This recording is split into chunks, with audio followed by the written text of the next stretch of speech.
নেপালের বিপক্ষে দুটি প্রীতি ম্যাচে খেলছেন না হামজা দেওয়ান চৌধুরী, বিষয়টি নিশ্চিত করেছেন জাতীয় দলের ম্যানেজার আমির খান।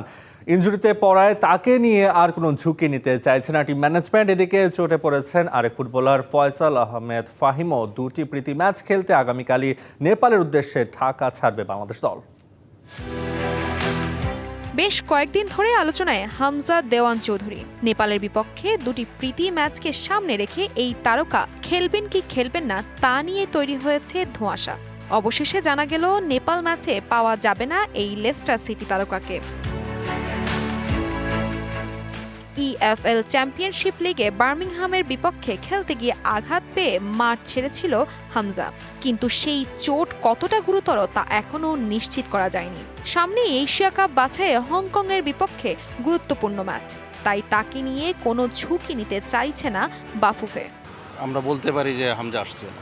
রিজন হলো যে একটা হলো যে তার লাস্ট ম্যাচে যে খেলেছে সেখানে একটা রিজন দেখিয়েছে, সে ইনজুরির, তার একটা ইনজুরির রিজন দেখিয়েছে। প্লাস হলো যে তাদের আবার একটা এর রিকভারি করে তাদের একটা খেলার কথাও বলছে যে আমরা এই ম্যাচকে আমরা করছি না, এটার জন্য সরি জানিয়েছে। এখন আসলে এক্সপ্লেনেশনটা তো আরও যায় হলো বিশদভাবে প্রেসিডেন্ট আমাদের ডিসকাস করে। ইনজুরিতে পড়েছেন জাতীয় দলের আরেক তারকা ফয়সাল আহমেদ ফাহিমও। প্রাথমিক পর্যবেক্ষণের পর জানা যাবে দলের সাথে তিনি নেপালে যাচ্ছেন কিনা। ওইরকম যদি ইনজুরির এটা একটা ইনজুরি সে আমরা দেখছি যে ওরা লাস্ট ম্যাচ খেলে আসার পর থেকেই ফাহিমের ক্লাব দলের সাথে খেলে আসার পর থেকে একটা ইনজুরি নিয়েই সে আসছে। আমরা ওটা ফলো আপ করছি যতটুকু সম্ভব। নেপালের বিপক্ষে দুটি প্রীতি ম্যাচ খেলে 10 সেপ্টেম্বর দেশে ফিরবে বাংলাদেশ দল। এরপরই শুরু হবে ঘরোয়া ফুটবল। এই ঘরোয়া লিগ দিয়ে হংকং ম্যাচের প্রস্তুতি নেবেন জাতীয় দলের ফুটবলাররা।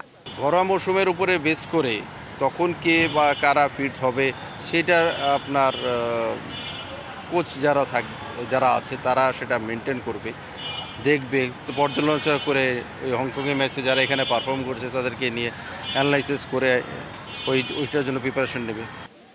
দুটি প্রীতি ম্যাচ খেলতে বুধবার নেপালের উদ্দেশ্যে দেশ ছাড়বে বাংলাদেশ দল। 6 সেপ্টেম্বর প্রথম ম্যাচের আগে সেখানে গিয়ে কয়েকদিন অনুশীলনের সুযোগ পাবে দল। Tasfia Tabassum, DBC news desk.